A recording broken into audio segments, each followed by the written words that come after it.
Hi! It's been another 3 weeks, so it's time for the next episode of a video series on how multiple sclerosis began for me. As a reminder, in the previous episode, I discussed how the sudden onset of MS impacted my professional life. This time, I will talk about what it was like from the personal side of life. I will also explain what aftershocks, as I used to call them, were for me. Finally, I will circle back to what you currently see on the screen, although I anticipate there won't be much time left for that.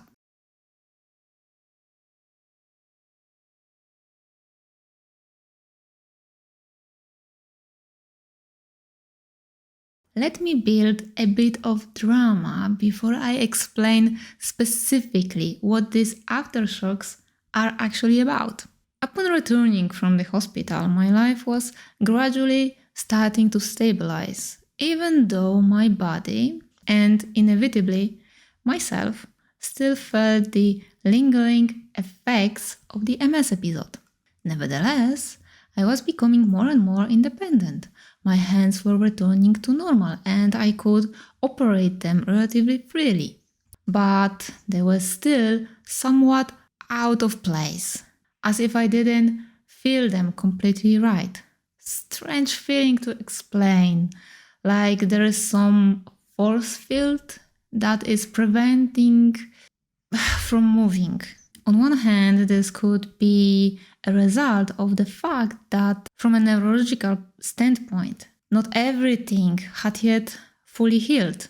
It's important to remember that nerve cells and, for instance, heart muscle cells regenerate more slowly than, say, skin cells or blood cells. On the other hand, my mobility was severely restricted for an extended period, from the inability to control my hands to a practically immobilized neck. Nevertheless, it was better, and that meant a gradual return to normal functioning and normal reflexes, such as, for example, being able to run a few meters to catch the bus home. Is this something bad? Theoretically, no. But when immediately after leaping onto the bus, my right hand clenches into a fist without any conscious participation on my side, my entire arm bends at about a 30-40 degree angle and presses against my chest, causing severe pain from the tips of my fingers to my shoulder. Oh yeah, that's when fear can set in. I find myself thinking, what's going on? Another episode? Shit, that hurts. I hope I don't get knocked out. If I do, I only have my left arm to shield myself from the fall. And many other less logical thoughts like, hopefully no one noticed this. I don't want any scene here. Yeah, still hiding. Fortunately, this type of sensation only lasted for a few minutes. Unfortunately, it kept happening a few more times over the next couple of months. Whenever I allowed myself to behave normally or more freely. This is why I started calling these incidents aftershocks. Short-lived, very strong and painful muscle cramps in my right hand. From what I noticed, they were directly related to physical effort, shaking, or weight placed on my neck, which I was not able to move freely for another 6 months after leaving the hospital. Due to this, my neck also became very weak, but that's another story. Among these strong aftershocks, there is another one that I remember very well and which is also a good warning for people who are around anyone with MS or other health problems. My first visit to the family home after my first serious MS episode was at Easter, so not longer after it all happened. For my parents, this whole MS thing must have seemed more like some kind of legend, because they basically didn't see me during that time and before I finally got help. Of course, they were aware of what was happening to me because I told them about it. However, we know how it usually goes. Hearing and seeing with your own eyes is a big difference. I myself didn't make a big deal out of it, trying to get back to normal as much as possible. But I did so as careful as possible. Believe me, I absolutely didn't want my own body to try to twist my arm and break my fingers. Being at home, I was given the task of tidying up before Easter. And okay, I could slowly do it. It wasn't a big problem, at least until I started cleaning the bathroom and bending over the bath to wash it. So, head down, weight placed on my neck. And my neck didn't like that. And ta-da! Another aftershock. What did it look like from my perspective? I sat down by the bathtub and waited in stillness, waiting for pain to go away, making no unnecessary movements, already knowing that stillness helps. When the aftershock has passed, I got up and began to walk slowly, wandering aimlessly around the bathroom, waiting for things to calm down completely.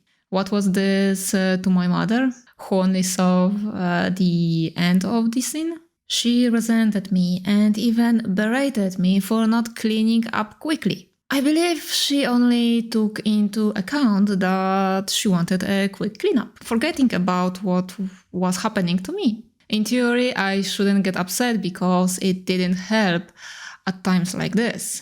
But then it hit me, and I snapped on my own mother.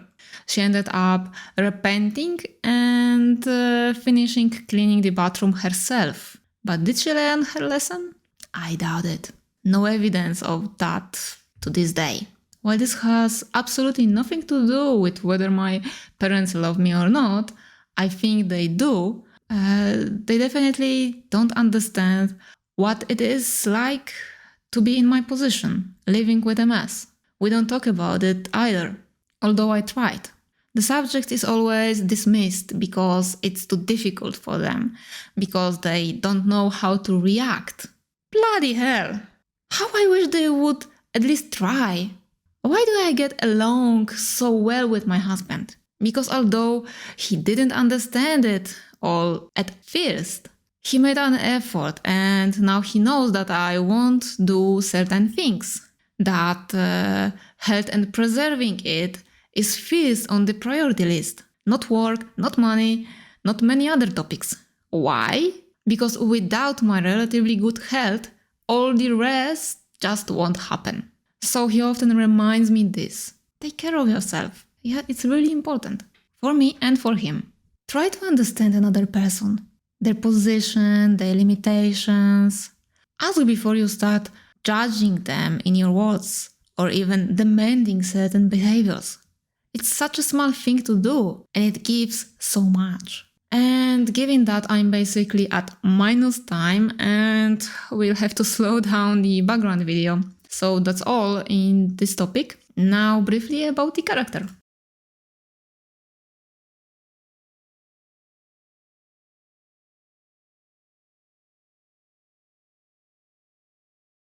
I admit that the sixth character is a bit more of a space filler, as I didn't have a particular idea for some super original character anymore. Well, it happens sometimes. Here's bio of Tobias the Bear.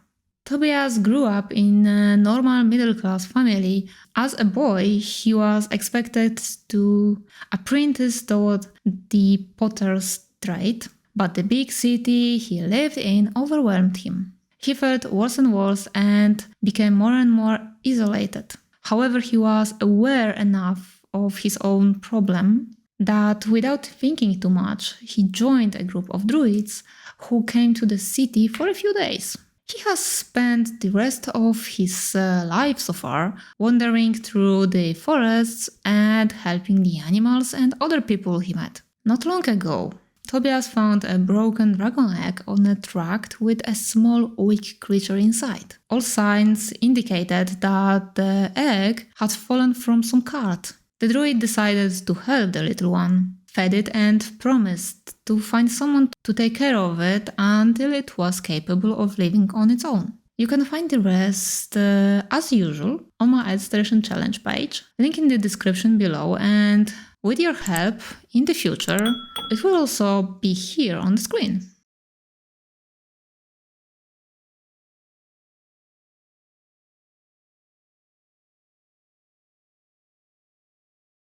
This character was created just because. No extra effort, but overall I like the concept of a jovial druid deciding to take care of a baby dragon whose egg was probably stolen from its nest. With this concept, I was keen to show the bond between the druid and the baby dragon. So the baby dragon sits almost on the druid's head, and the druid has the eggshell from which the baby dragon hatched attached to his staff. An addition that provides an alternative observation point for the baby dragon. Alright, that's it for this video. I'm saying goodbye.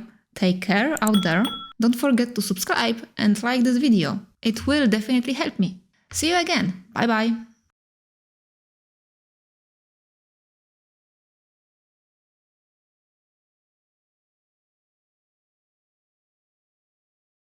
There is one more thing that I need to say for a complete clarity, and I will say it again and again. I am not a doctor or any medical professional. The information I share is based on my personal observations, insights from healthcare providers, physical therapists, and various written sources. It's important to note that what works for me not necessarily be suitable or effective for others. So before adopting any practices or techniques mentioned by me, I strongly advise you to consult with a healthcare professional to ensure that you are not putting yourself at risk or causing harm. See ya.